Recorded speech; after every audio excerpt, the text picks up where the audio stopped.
हनुमान जयंती और उनकी विशेष शक्ति, भक्ति और अमरवीर हनुमान जी की अद्भुत कहानी जो हम इस वीडियो में आपके साथ शेयर करेंगे।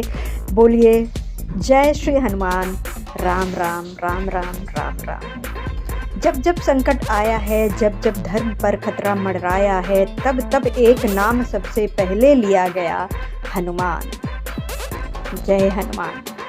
एक ऐसा वीर जिसके अंदर अपार शक्ति थी, लेकिन उससे भी कहीं ज़्यादा गहरी थी उसकी भक्ति।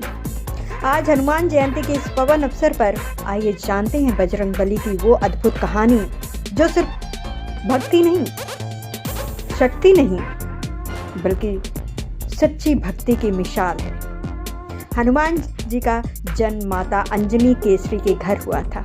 इसी कारण उन्हें हनुमान अंजनी पुत्र केसरी नंदन भी कहा जाता है कि वे भगवान शिव के अंश अवतार थे और उनके जन्म का उद्देश्य था भगवान राम की सहायता करना। बचपन में हनुमान जी बहुत चंचल थी। एक दिन उन्होंने उगते हुए सूरज को फल समझ लिया और उसे खाने के लिए आकाश में छलांग लगा दी।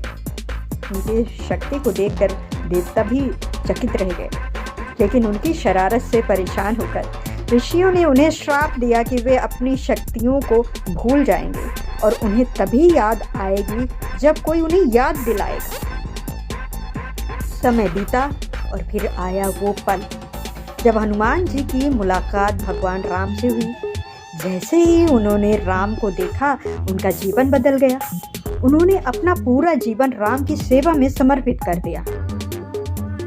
सीता की खोज और लंका दहन जब माता सीता का रावण ने हरण किया, तो हनुमान जी ही थे जिन्होंने समुद्र पर पार करके लंका पहुंचने का साहस किया। उन्होंने सीता माता को ढूंढ निकाला और फिर लंका में अपनी पूंछ से आग लगा दी।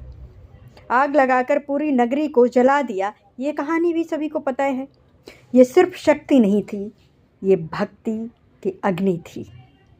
लक्ष्मण जी जब युद्ध में घायल हो गए तो हनुमान जी ही थे जो संजीवनी बूटी लेकर के आए, लेकिन जब पहाड़ को पहचान नहीं पाए तो पूरा पर्वत ही उठा लाए वहाँ से। यही कारण है कि उन्हें संकट मोचन कहा जाता है।